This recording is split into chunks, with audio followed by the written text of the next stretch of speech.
All right, take two. Let's see if we can get this one done. I have to keep looking to make sure that it's recording, otherwise I'm wasting time. So use inscribed angles and polygons. I can use inscribed angles of circles, and I can describe the relationship of inscribed angles. So here we go. You'll notice that a lot of times when we do a warm-up, because we're going to be using that kind of information throughout the lesson. So here we go. Measure of an interior angles of a quadrilateral. So bringing back good times here. I'm going to have some type of quadrilateral. I don't know what it's going to look like. I'm just going to draw something. Not quite a parallelogram, but something close. Maybe we have 100. Let's make this 80, 5x, and what, 55? I know it's not to scale, but here we go. So those are my angles, and remember, in any quadrilateral, all four angles would have to equal 360.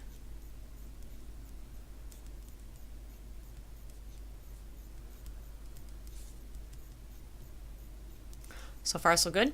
Add up your numbers. We get 125. No, we don't. We get 235.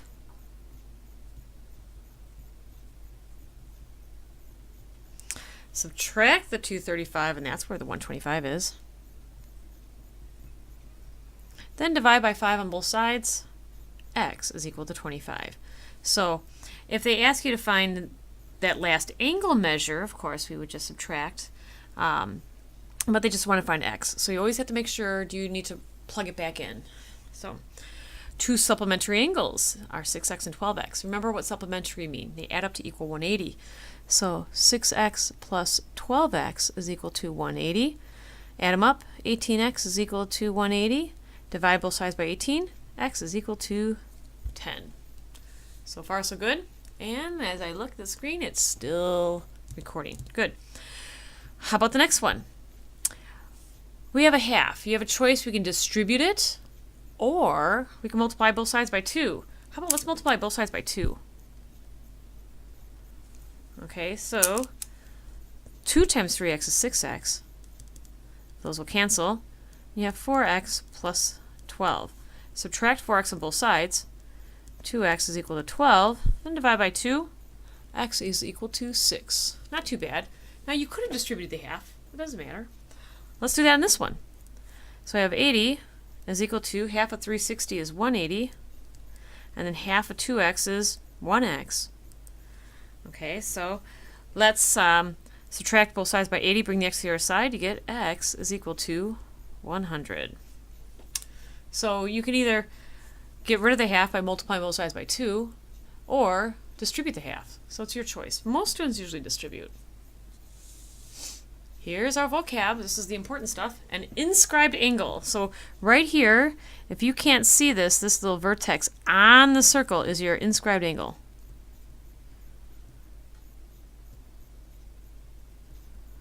Okay, is an angle whose vertex is on the circle and whose sides contain chords of a circle. So this is a chord and this is a chord. The arc that lies in the interior of an inscribed angle has endpoints on the angle called the intercepted arc. So this right here is our intercepted arc.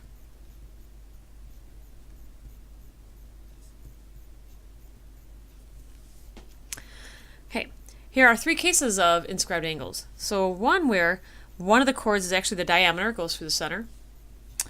We have another one where the center is in the interior of your inscribed angle. And then you have one where the center of the circle is on the exterior of an inscribed angle. So 3 cases. Now let's play around here. Little activity. This is actually going to tell us what inscribed angles do. Draw an inscribed angle. Okay, and a central angle intercepting the same arc. Okay, so I'm going to draw. Right, first of all, we got to find the center.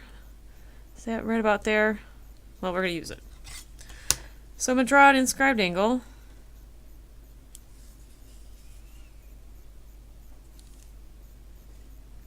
And then I have to have the same intercepted arc as the central angle.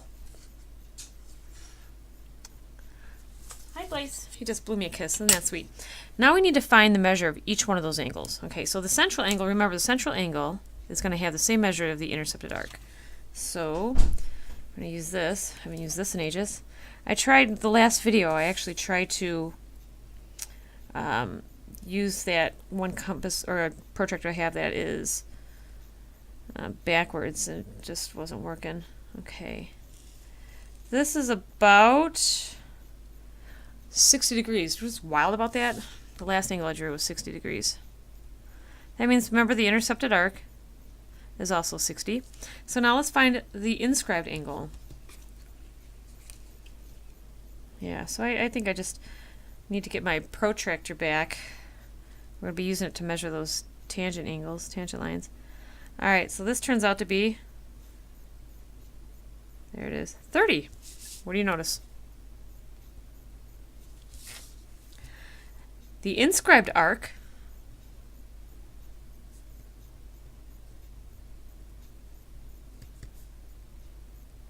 is equal to half the central angle. I should put angle here, not arc. Okay, the inscribed angle is half the central angle. Hence why you're going to be working with halves here. Okay. Next page. Yeah, that was like the longest part of the video. All right. And here's the theorem for that information that we just discovered. Theorem 10.7, measure of an inscribed angle. The measure of an inscribed angle is half of the intercepted arc. Okay, so this angle is going to be half of this, or of that angle. Okay, I don't want to put one arc there because I don't want you to think that they're congruent. So I like this picture better. This is x. It's really blurry because we're running out of ink here. This is 2x. Nifty. Okay, so let's use that information. Let's say we have circle E. This angle is 76 degrees. Sorry, this arc is 76. What is the measure of the inscribed angle? What is this one right here? Well, half of 76. Remember, of means times. This is 38 degrees. So this is 38. Okay, look at this. This inscribed angle is 45, so this will be twice as much. 45 times 2 is equal to 90. And then, measure of arc AD. So this is AD right here. Okay, I know this arc, but I don't know this. Can't do it. Try to trick you. Alright. How about this one? Yep, I saw a little typo at the last minute, and I really didn't want to reprint these, so find the measure of arc KN. Okay, so if you'll look, basically, here's my inscribed angle. So that means the arc has to be twice this. This is going to be 104. So this angle, or this arc, is 104 degrees because I had to double that. And take a look at KMN. That is this right here. Intercepts the same arc. So what does that mean? This angle is also 52 degrees. So what do you notice about those two angles? They are congruent. They intercept the same arc. And remember, arc, not R. Inscribed angles are half of the intercepted arc. All right. And guess what? This is the theorem that will tell us that. Seem to have a lot of repetition in this section. Probably could have made this video half as length. If two or more inscribed angles of the circle intercept the same arc, then the angles are congruent. So if you'll notice, they all intercept this arc. So what can you tell me about those angles? All three angles are congruent. Yay. Okay, next one. So, find the measure of the congruent angles in the figure. Well, this angle right here intercepts this arc. And so does this one. So that means they are going to be congruent. Let's set them equal to each other. So let's subtract 3x on both sides.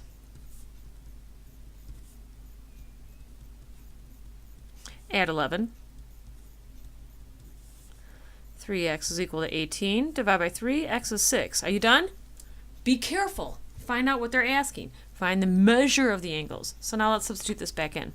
So 6 times 6 minus 11. 36 minus 11 is 25. So 25 degrees would be each angle. Okay? That means the arc would be 50. Ooh, I like this one. This one's kind of fun. I'm not sure why. If a right angle is inscribed in a circle, then the hypotenuse is the diameter of the circle. Conversely, if the diameter is your hypotenuse, then that's a right triangle. Okay, so let's think about this. This is 90 degrees. This is my whole arc, right? Right here. This is the whole arc. Maybe if I squiggle it. This is 90. This has to be 180. Well, isn't that half of the circle? 180 and 180 is the whole circle. So it doesn't matter how your right angle is drawn.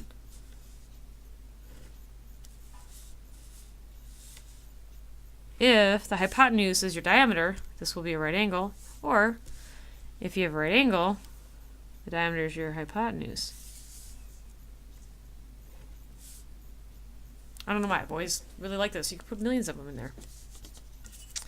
Okay, probably should put a segment there.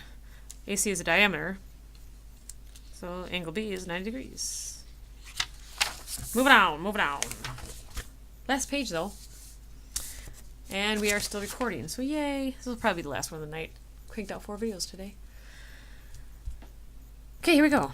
Find the measure of the number of the numbered angles in the figure. Oh, good gosh. Okay, well, first of all, this segment, and this segment, they're all radii. They go from C, the center C, to the end.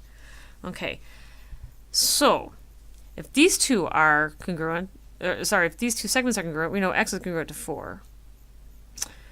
And these two are congruent, we know 2x is equal to 1. What else? We have two isosceles triangles. And these two have to equal 180. Let's see here.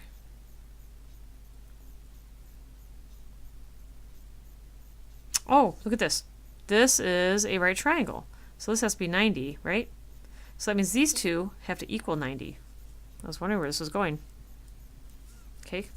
Because remember, if this is on the diameter, this has to be a right angle. So those two have to equal 90 also. So 3x is equal to 90. X is equal to 30. So that means this angle is 30. This angle is going to be 60.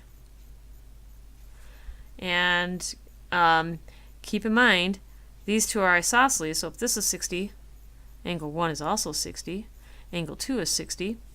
If this is 60, that has to be 120. And what is this one going to be? Remember, this is right angle, so this has to be 30. And it makes sense because since these two are isosceles, or congruent, those two base angles are congruent. What a mess, but it worked. Okay. I should write these out. So measure of angle 1 is equal to 60. Angle 2 is equal to 60. Angle 3 was equal to 120. And angle 4 was equal to 30. All right, there we go. Ooh, I like this next one. A quadrilateral can be inscribed in a circle if and only if, that means its inverse is correct, its opposite angles are supplementary, meaning x and y are supplementary, w and z are supplementary. So angle x plus angle y, and what does supplementary mean? Adds up to angle 180. And then angle z plus angle w is equal to 180 also. Alright, so let's do the last two problems, and naturally this is probably hard to see. This is x plus 17, and this is 6x minus 5. So x plus 17 and then plus 6x minus 5 have to equal 180. Combine your x's. 7x, I have 17 minus 5 is 12. Subtract 12 on both sides. Divide by 7. Alright, so once you know that value, you can plug them all in. So if I plug 24 in for this, right here I have 6 times 24 minus 5 is going to equal 139. Okay, this right here is 2x plus 19. So 2 times 24 plus 19. That's going to be 67. And then this was x plus 17. So 24 plus 17, that's equal to 41. And then this angle is going to be 113. How did I know this one? All 4 angles will add up to equal 360. But I also could have done these two. So notice I only need to do one because I only have one variable. How about this one?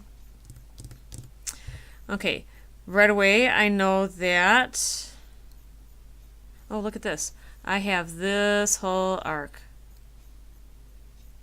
Okay, x is the intercepted arc for that. So x is going to equal 1/2 of 64 plus 122.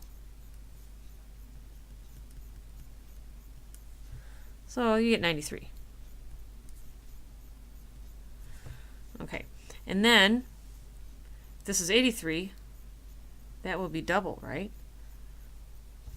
So let's see here. Or I could say y plus, I don't need to find that. Y plus 83 is equal to 180. Subtract 83 on both sides. You get 97 there. But we can find the rest of this. This turns out to be 72, and this turns out to be 102.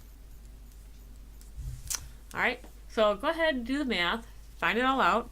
Look, we're in 600s. This is crazy. Of course, we skipped chapter 9. We'll get back to it later. And here's our Common Core standard. Have a nice evening. Take care of yourselves.